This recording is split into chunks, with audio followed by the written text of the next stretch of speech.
नहीं डाल दो उसमें। हाँ बिल्कुल ठीक किया।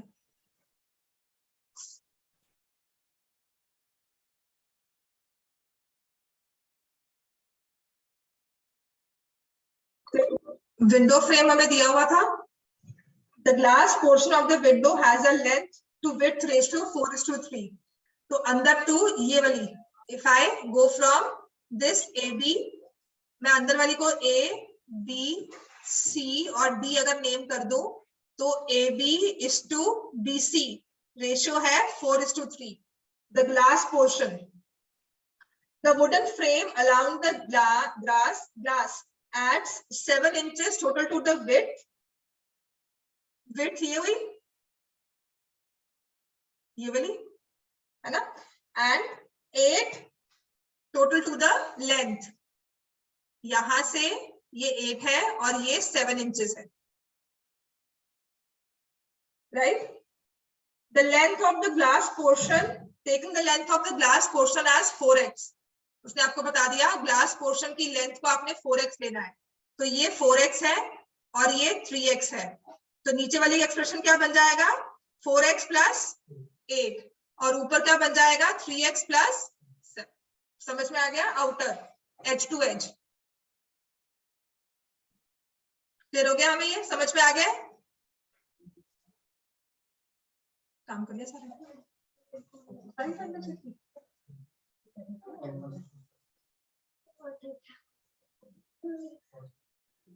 The total length of the window in inches is represented by 4x plus 8.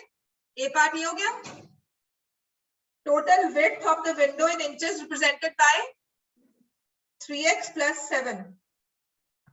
Total width 3x plus 7. Polynomial representing the area of window. तो window is including glass frame ना,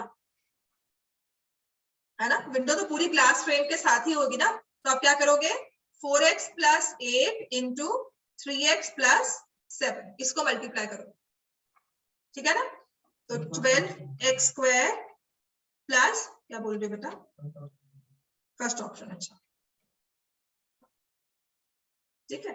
तो 12x square plus 52x plus 56। The number of zeros of the polynomial representing the area of window is, कितनी zeros होंगी इसकी? Number of zeros कितने factors हैं? 2। तो number of zeros 2।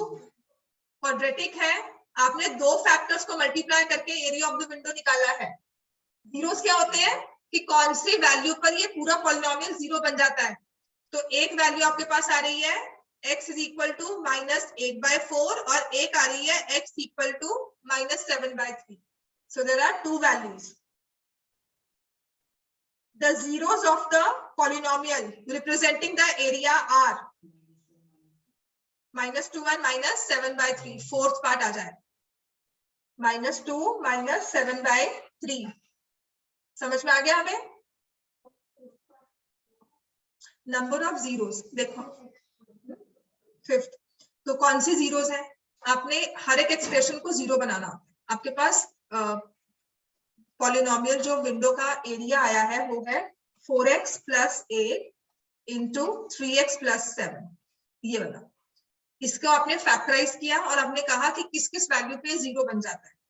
इसके दो फैक्टर्स हैं, या तो इसको जीरो बना दो, x में -2 पुट कर दो, या फिर इसको जीरो बना दो, x में -7/3 पुट कर दो। जो इंडिविजुअल फैक्टर्स हैं उनको हम जीरो पुट कर देते हैं और उससे हमारे पास x की वैल्यूज आ जाएंगे जिससे वो जीरो बन जाता है। ठीक हो गया? क्लियर हो गया इतना? नेक्स्ट लिखो।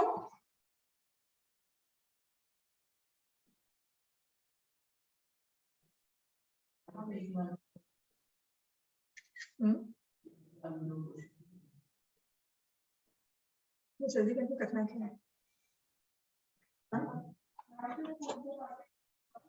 फिफ्थ का लास्ट फोर्थ पार्ट नहीं, -2, हाँ ठीक है, -2 -7/3 मुझे पहले दिखाई थी।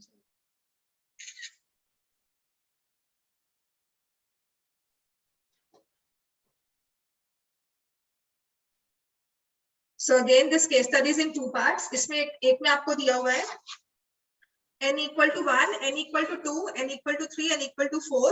X denotes the evergreen trees and dots they denotes the apple tree.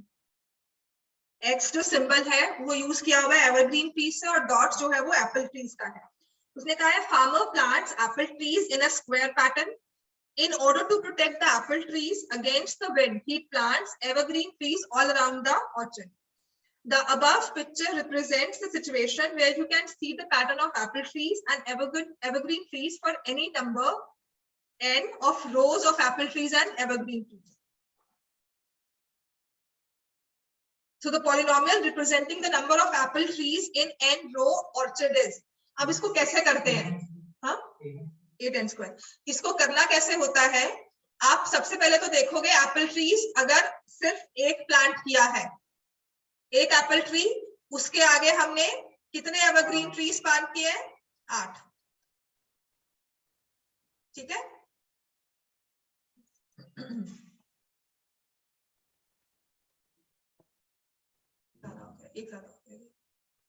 ठीक है, तो हमने 8 एप्पल ट्रीज उसके अराउंड प्लांट किए. क्लियर हो गया? If n is 1, number of evergreen trees are 8, right? तो उसने कहा है for any number of rows of apple trees n, any number n of rows of apple trees and evergreen trees. उसके बाद उसने कहा है अगर n 2 है, हमने 2 रोज लगानी है, 1 2 1 2, 2 रोज लगाई तो हमारे एवरग्रीन ट्रीज कितने हो गए? 5 10 15 और 3 25 16 हुए. 1 2 हाँ ठीक है, 5 then 4 16 हो गए. तो अब आप देखोगे कौन सी वैल्यू में 16 आ रहा है हमारे पास.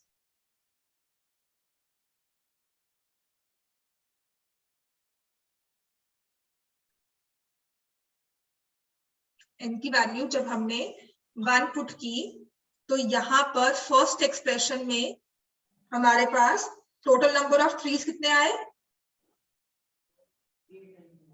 हाँ 60. मैं बताती हूँ,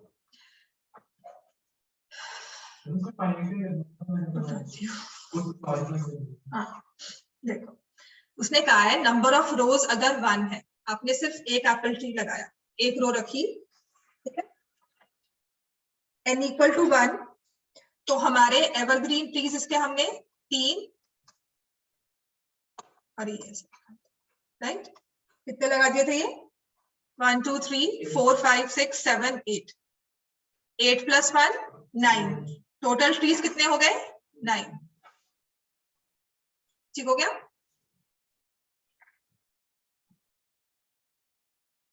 नंबर ऑफ एप्पल ट्रीज हमें बताने हैं in an n road orchard. n रोज की ऑर्चर्ड वाला जब हमने n 1 रखा तो हमारा एप्पल ट्री भी क्या है? 1.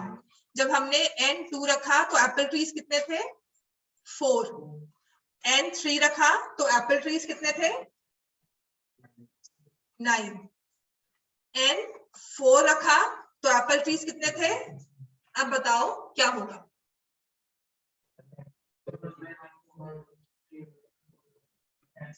अगर हमने n 1 रखा, अब अपने सिर्फ इस फिगर में देखो, अगर आपने n 1 रखा तो एप्पल ट्रीज कितने थे? 1. n 2 रखा तो एप्पल ट्रीज कितने हो गए? 4. n 3 रखा तो एप्पल ट्रीज कितने हो गए? 9. n 4 रखा तो एप्पल ट्रीज कितने हो गए? 16. तो आप क्या कर रहे हो हर बार? किसको स्क्वायर कर रहे हो? किसको? n को. तो हमारे एप्पल ट्रीज को शो करने वाला एक्सप्रेशन कौन सा होगा? n square, which will be second part. समझ में आ गया? उसने लिखा है polynomial representing the number of apple trees. तो number of apple trees n square से शो हो रहा है. Number of apple trees n square से. अब सेकंड पार्ट है number of evergreen trees. 8n square आएगा कि 8n आएगा? आप काम करके देखो. मैम 8n हाँ, सेकेंड पार्ट में it will be 8n। Count करके देखो, नहीं कैसे आएगा? n1 रखा है तो आपने 8 ट्रीज लगाए, n2 रखा है तो आपने कितने ट्रीज लगाए? 16, n3 रखा है तो आपने कितने लगाए? 24। ठीक हो गया? It will be 8n. These are number of evergreen trees.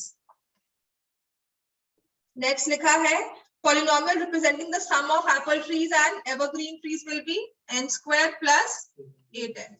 Next है total number of trees in 10 road orchard is n की वैल्यू 10 है। ऑर्चर्ड तो एप्पल ट्रीज का है ना, और उसके आसपास लगा लो। टोटल नंबर ऑफ ट्रीज का लिखोगे 10 का स्क्वायर प्लस 8 इंटू 10, कितना आ जाएगा? 180।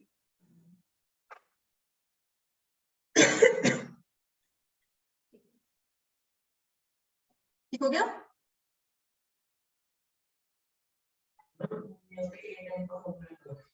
n स्क्वायर प्लस 8n में n की वैल्यू 10 पुट करनी है। टोटल नंबर ऑफ ट्रीज कहाँ है? टोटल नंबर ऑफ ट्रीज कहाँ है ना? The remainder when polynomial in part C में polynomial क्या था? n square plus 8n. It is divided by n plus 2. क्या हो गया? तो आपको क्या करना है इसमें? n की वैल्यू क्या पुट करनी है? -2, -2 का होल स्क्वायर प्लस 8 इंटू -2, 4 -16, क्या जाएगा आंसर? -12। बस अब वो रिमाइंडर नेगेटिव है, पॉजिटिव वो नहीं देखना, बस आपका रिमाइंडर -12 है। समझ में आ गया? How do we find the remainder? Right. अब थोड़ा पॉलिनोमियल्स रिवाइज हुआ। कल ऐसे ही क्वेश्चंस होंगे, ऐसे ही केस स्टडी प्लस थोड़े फैक्टराइज वाले क्वेश्चन होंगे। फॉर्मूलाज याद करके आना, मुश्किल टेस्ट नहीं होगा आपका, बेसिक बुक से और थोड़ा एक्स्ट्रा एनसीईआरटी एग्जाम्पल वगैरह लेकर। क्लियर हो गया इतना?